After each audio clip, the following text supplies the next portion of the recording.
J'avais essayé de... Aujourd'hui, il ne vous a pas échappé que c'était la journée de la femme.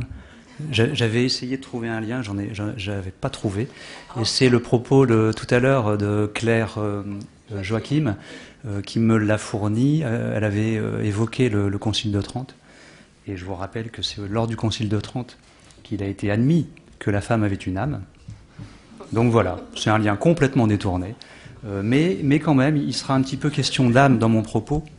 Il va être très peu technique pour des raisons de compétence toutes simples. Mais je vais essayer d'apporter un regard un petit peu historique et puis un éclairage de philosophie des sciences et d'épistémologie sur ce vaste sujet. C'est pour ça que j'ai donné ce titre à mon propos. Il est question de courants de pensée qui sont issus, ça a été dit à plusieurs reprises aujourd'hui, de travaux scientifiques au début des années 90, sur la côte ouest des États-Unis essentiellement, sous l'acronyme, ça a été dit à plusieurs reprises, NBIC, je vous laisse lire, dont les implications dans le domaine du soin et de la santé sont déjà multiples. Il a été question de la stimulation transcrânienne et cérébrale profonde, certains exemples de greffe neuronale, d'implantation de nanoparticules, de séquençage génomique, de création d'exosquelettes, dans la neurochimie très active, le rôle de l'ocytocine dans l'empathie, le rôle du modafinil dans la vigilance, ou encore de la statmine dans les phénomènes de peur. La neuroimagerie fonctionnelle, la microfluidique, la pharmacogénétique, il en a été question ce matin, les nanomédicaments, déjà une cinquantaine agréés par la FDA à l'heure actuelle, ou encore, de manière un petit peu hors sujet, la domotique qui, alliée à l'informatique, veut nous créer des maisons intelligentes ou des villes intelligentes. L'idée, pour ne pas dire le fantasme, ne sont donc pas nouveaux. Dans l'histoire, on peut se référer à la légende du golem, dans la littérature à Frankenstein, ou d'innombrables déclinaisons dans le cinéma. J'en citerai que deux parmi les plus connus, Metropolis de Fritz Lang, ou encore ce terrifiant ordinateur HAL qui prend la commande du vaisseau dans 2001. Mais ils reçoivent ici un éclairage nouveau à l'aune des nanotechnologies. Cette question remonte donc à l'Antiquité. Dans la Grèce antique, jusqu'à la Renaissance, l'homme s'inscrivait dans la nature. Puis peu à peu, à la faveur d'avancées scientifiques, il a voulu la dépasser, quitte à s'en démarquer, voire à s'opposer à elle. Dieu et nature, avec des D et N majuscules, avaient alors perdu leur statut de perfection, et c'est à la science qu'il appartenait désormais de rendre l'homme en quelque sorte parfait.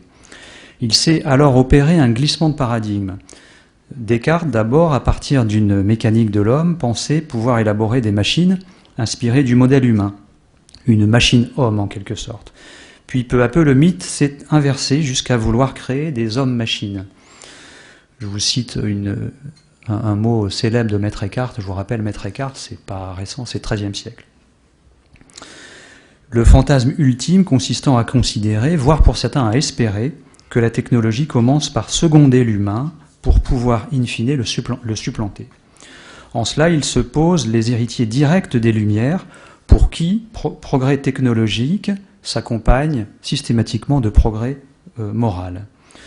Plus proche de nous, pour terminer ce balayage historique, à partir des années 50 naissent les cyborgs et les computers. D'abord considérés comme des outils, le cerveau servait à penser l'ordinateur. Puis peu à peu, encore une fois par glissement, c'est l'ordinateur qui s'est mis à penser le cerveau jusqu'à vouloir s'y substituer, par exemple à travers l'intelligence artificielle ou encore le deep learning. Mais avant, diapo suivante, merci. Avant de parler de trans ou de post-humanisme, il faut savoir de quel humanisme on part. Celui hérité de la Grèce antique, dont je viens de parler, ou celui revisité de la Renaissance, puis des Lumières, ou encore ceux dénaturés des différents monothéismes.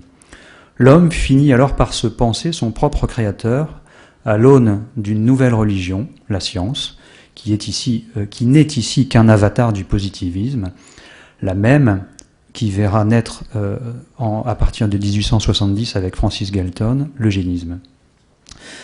De la même façon qu'à la fin du XIXe siècle, la méthode anatomoclinique avait opéré une mutation de la clinique, sans doute ici les nanotechnologies vont-elles nous obliger à prendre un nouveau virage. Mais la méthode anatomoclinique, elle, ne s'écartait pas du vivant, elle restait un regard du vivant sur le vivant, à l'aune de nouvelles observations que rendaient possibles la cytologie, l'anatomie, les débuts de l'électrophysiologie. Ici, il s'agit d'une nouvelle interface entre organique et inorganique, animé et l'inanimé des anciens, ou plus généralement d'une interface qu'on pourrait qualifier de bergsonienne entre vivant et matière. Suivante. Outre les applications déjà actuelles des nanotechnologies, on va amuser à se faire peur, d'autres applications possibles ou en passe de l'être s'accompagnent d'une certaine idéologie. Quelques exemples. À l'Institut Max Planck, on procède aux premières connexions cellulo-électroniques entre neurones et transistors électroniques. Depuis 2014, la société américaine Illumina propose de décrypter le génome d'un individu pour 1 000 $. À Los Angeles, certaines cliniques proposent de faire des enfants, entre guillemets, à la carte, choix du sexe, caractéristiques génétiques, etc., pour 24 000 $. Et la conception d'utérus artificiel est en cours d'étude.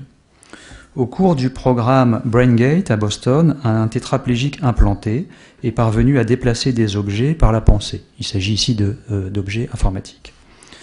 Des sociétés comme Nanobiotics, pour n'en citer qu'une, engagées dans la santé, dans le domaine de la cancéro en particulier, envisagent à très court terme d'améliorer, avec toutes les guillemets qui convient, d'améliorer l'individu sain à l'aide de nanoparticules ou de nanomédicaments. Jusqu'à cet exemple de Aimee Mullins, ancienne athlète et mannequin actuellement, amputée des 2 jambes lorsqu'elle était enfant, qui va jusqu'à penser qu'on parviendra, chez les sportifs de haut niveau notamment, à des auto-amputations pour bénéficier de prothèses high-tech plus performantes.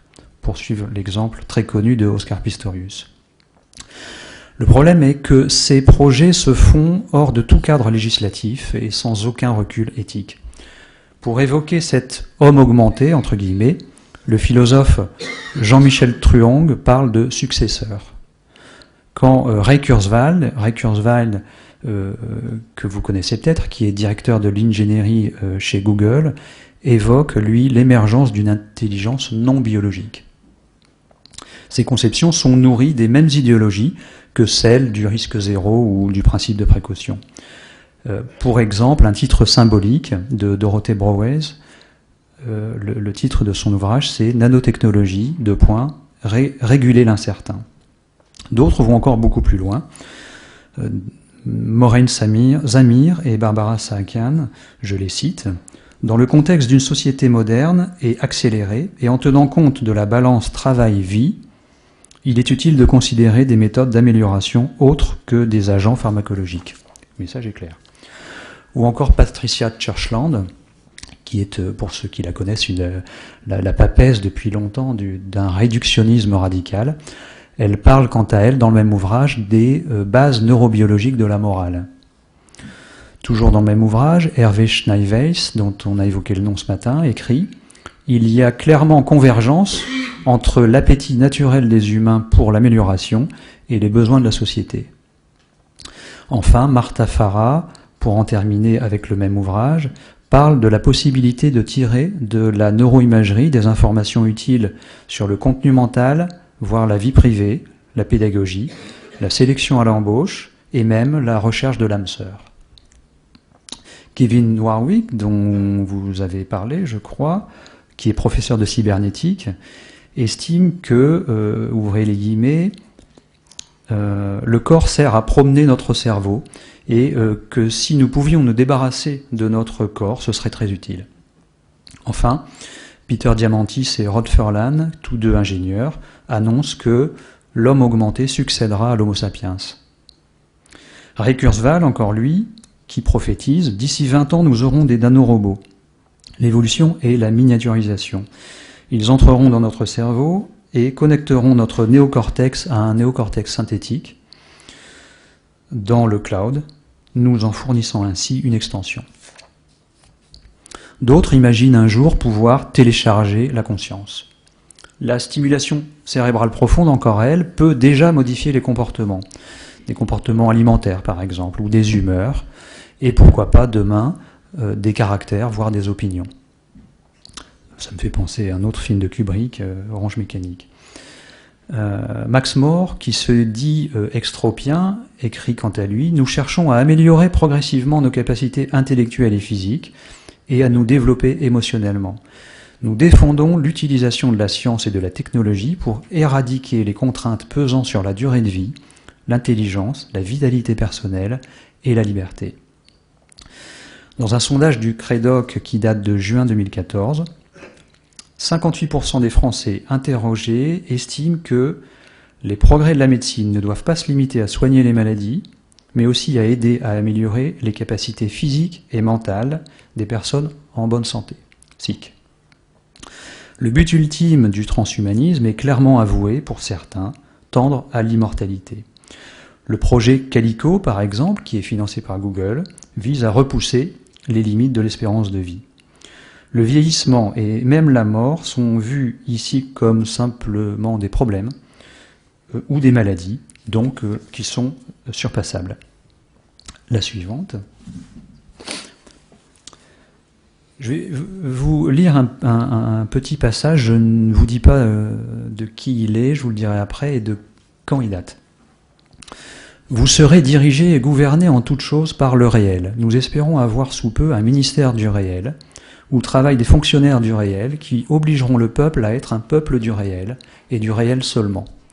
Vous devez à jamais abandonner le mot imagination. Vous n'avez plus rien à voir avec lui. Vous ne devez utiliser que les combinaisons ou les modifications de figures mathématiques susceptibles d'être prouvées et démontrées. C'est la nouvelle découverte, c'est le réel. En le lisant, je m'aperçois qu'on pourrait penser à Kafka, mais c'est bien antérieur, c'est de Dickens dans Les temps difficiles, et qui date de 1854. Est-il ici question de réel ou de réel voilé, pour reprendre le beau titre d'un ouvrage de Bernard d'Espagna. L'émergence des nanotechnologies soulève-t-elle des questions éthiques nouvelles ou anciennes? Pour certains, elles ne font qu'actualiser les grandes questions que toutes les technologies ont déjà soulevées. Pour d'autres, elles posent de nouveaux problèmes, mais qui renvoient à des principes classiques. Pour d'autres, les nanotechnologies ne relèvent au fond que d'un champ plus large, celui des sciences et technologies nouvelles et émergentes. Pour d'autres, enfin, dont je suis, elles sont à l'origine de problèmes vraiment nouveaux, invitant à créer de nouvelles méthodes, voire à fonder de nouveaux principes. Il est clair que les nanotechnologies, et de manière plus générale, on l'a vu, les NBIC, ravivent certaines questions éthiques et philosophiques anciennes. La question du progrès et de la performance, la question du rapport de l'individu à la société, du libre arbitre et du contrôle, du rapport privé-public, du bien et du juste, et enfin du principe d'autonomie. La suivante. Merci.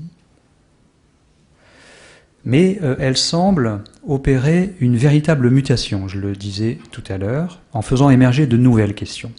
La question de ce qui se joue dans cette interface, dans cet intervalle homme-machine, dans cet entre-deux, on pourrait l'appeler ainsi. Cette question semble tout à fait inédite, à ce niveau du moins de complexité et d'interaction mutuelle. Il semble que nous devions opérer une nouvelle mutation, comme ce fut le cas pour la méthode anatomoclinique au XIXe siècle, mais cette fois avec une nouvelle interface, une interface organique-anorganique, ou encore continue-discontinue, ou vivant en matière, ou encore animé-inanimé, bien que ici, à ce tel niveau de complexité, il s'agisse presque d'une sorte d'inanimé animé. Il suffit de voir les performances de certains robots. Ces techniques, quasi démiurgiques, redessinent les frontières du soin, au prix parfois d'un glissement sémantique entre santé et bien-être. Un glissement qui peut même conduire à des bio-eugénismes. Ainsi, une procréation médicalement assistée devient peu à peu une procréation techniquement assistée. ou encore une médecine qui ne serait plus qu'une technomédecine de la performance, de la compétition, de la normativité, niant peu à peu la singularité. Et je vous laisse lire cette question que posait une journaliste à Ray Kurzweil, Dieu existe-t-il? Et il répondait pas encore. Je le disais tout à l'heure à la pause, si vous connaissez un peu Ray Kurzweil, c'est pas du deuxième degré, hein, c'est du premier degré. La suivante. En voulant repousser les limites de la maladie, de la souffrance et in fine de la mort, l'homme a paradoxalement de plus en plus de mal à intégrer ces dimensions, notamment à sa clinique, puisqu'il les met à distance en lui substituant une clinique normative. Toutes ces interrogations et toutes ces inquiétudes renvoient à la nature même du vivant et à cette question de Spinoza, très célèbre, qui est presque une injonction. Qu'est-ce que peut un corps ? Le sociologue Alain Ehrenberg parle de drame de la culpabilité et de tragédie de l'insuffisance, pour ceux qui voient dans le corps plus un impédiment qu'une source de possible. Fatigue, dans son ouvrage, fatigue doublée de ce que Gunther Anders appelait une honte qui s'empare de l'homme devant l'humiliante qualité des choses qu'il a lui-même fabriquées. La suivante. Quelles sont les armes de ces nouvelles technologies et de la société normative qu'elles nous promettent? Quantification et objectivation, nous dit Margot Locke, sont les outils principaux grâce auxquels on espère maîtriser la complexité de l'homme en tant qu'animal social et biologique. Mais le recours intensif et systématique à la techné prive le vivant de ces degrés de liberté que sont le nouveau, l'imprévisibilité, la surprise. Au nom d'un principe d'autonomie, ces technologies contiennent en germe le risque d'une société et de modes de vie normatifs. En substituant à une véritable éthique ce qu'on appelle principe de précaution, le philosophe Marc Ouniadi dénonce ce qu'il appelle une éthique restreinte. Je le cite, « Le principe de précaution sert non plus à critiquer ou à limiter l'emprise technique sur le monde, mais à l'améliorer. C'est ainsi que le principe de précaution devient le complice objectif du cours du monde face auquel il est fondamentalement démuni. » Et il poursuit, « On évalue les risques techniques, mais on laisse faire l'emprise des technosciences sur le monde. C'est notre roue de hamster. On a sécurisé la roue, mais qui critiquera le fait même que nous tournions dans une roue de hamster ?» Prenant une autre image, il ajoute « Nous sommes dans le bac à sable de notre petite éthique, pendant que les grands transforment notre paysage sans nous. Quelle éthique dénoncera non les imperfections du système, mais le système lui-même et le mode de vie qu'il nous impose ?» L'essayiste Franck Damour explique que l'égalité des citoyens revendiquée par les tenants du transhumanisme est bien plus une égalité de consommateurs. La difficulté tient au fait qu'il ne propose pas une réinscription de la technologie dans la société, mais une dissolution de la société dans la technologie. Il importe, dit-il, au contraire, de ramener la technologie dans le champ social, dans le champ du social et de la politique. Par contrainte, sinon par essence, le développement de nombre de ces techniques et surtout leur capitalisation risque de causer l'écart entre riches et pauvres et de ne s'adresser à terme qu'à des élites fortunées. La suivante. Le dernier volet, je commence en citant un beau texte, tout court, rassurez-vous, de Gilles Deleuze. Je le cite, « La théorie de l'homme supérieur est une critique qui se propose de dénoncer la mystification la plus profonde et la plus dangereuse de l'humanisme. L'homme supérieur prétend porter l'humanité jusqu'à la perfection, jusqu'à l'achèvement. Il prétend récupérer toutes les propriétés de l'homme, surmonter les aliénations, réaliser l'homme total, mettre l'homme à la place de Dieu, faire de l'homme une puissance qui affirme et qui s'affirme. Cependant que Dionysos est l'affirmation pure et multiple, la vraie affirmation, la volonté affirmative. Il ne porte rien, il ne se charge de rien, mais allège tout ce qu'il vit. Il sait faire ce que l'homme supérieur ne sait pas, rire, jouer, danser, c'est-à-dire affirmer. Le défi est ici de vouloir réconcilier l'humanité avec elle-même. Les machines sont de plus en plus autonomes, elles prennent des initiatives, nous imposent des formats, et l'on peut y voir une forme de dépossession. De plus, éliminer les failles de l'homme, vouloir le rendre entre guillemets parfait, c'est en faire un être qui se suffit à lui-même, donc un être solitaire. Cette évolution, révolution, NBIC nous invite à repenser l'éthique même, afin qu'elle ne reste pas qu'une vaine éthique des principes, mais qu'elle redevienne un appareil critique, y compris des modes de vie qu'elle suppose. Pour ce faire, Marc Hunyadi voudrait passer de cette petite éthique à une grande éthique, renvoyant aux notions de bien et de juste, adossée à celles de privé et de public. Le bien, entendu ici à l'échelon individuel, c'est-à-dire ce que je juge bon pour moi, mais le juste à l'échelle collective, publique. Je le cite à nouveau. Il faut briser la neutralité éthique de notre éthique publique. Cette neutralité mise en place pour protéger les individus protège en fait le système.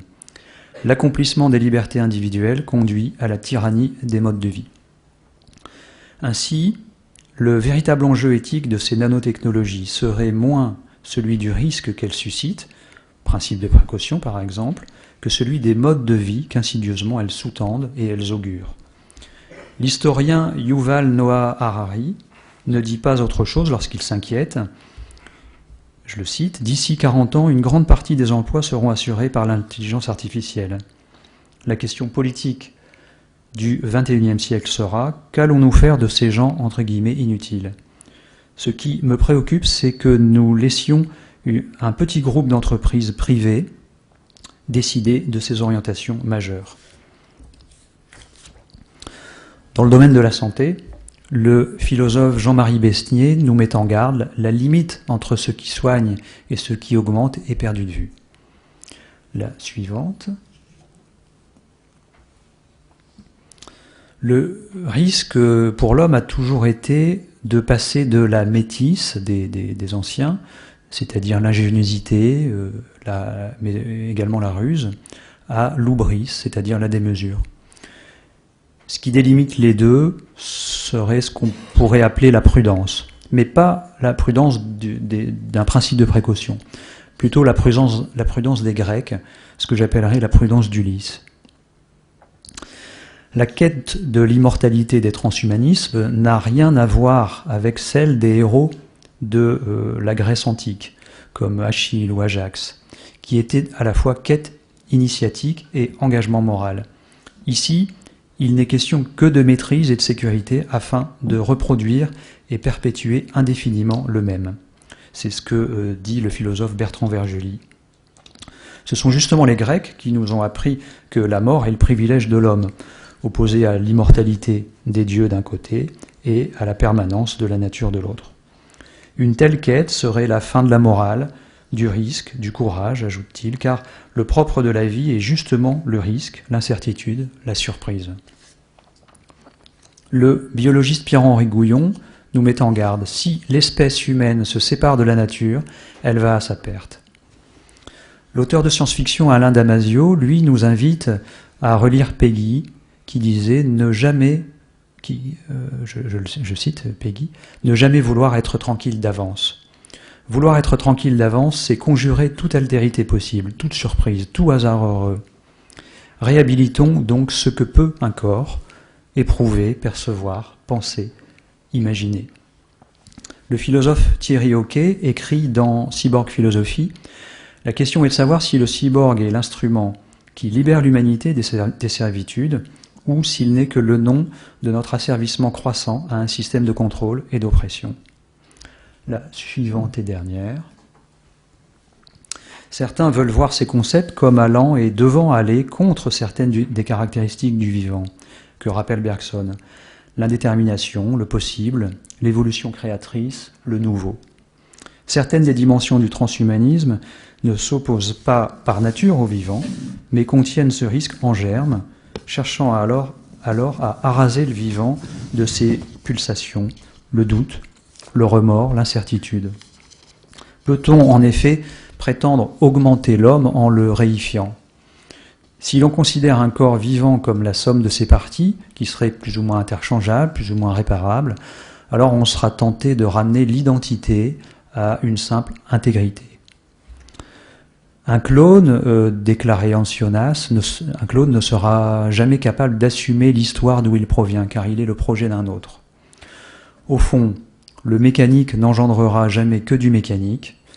S'il le prolonge, il s'opposera toujours par nature au vivant et finira non pas par l'augmenter, mais par le dénaturer. Je vous remercie de votre attention.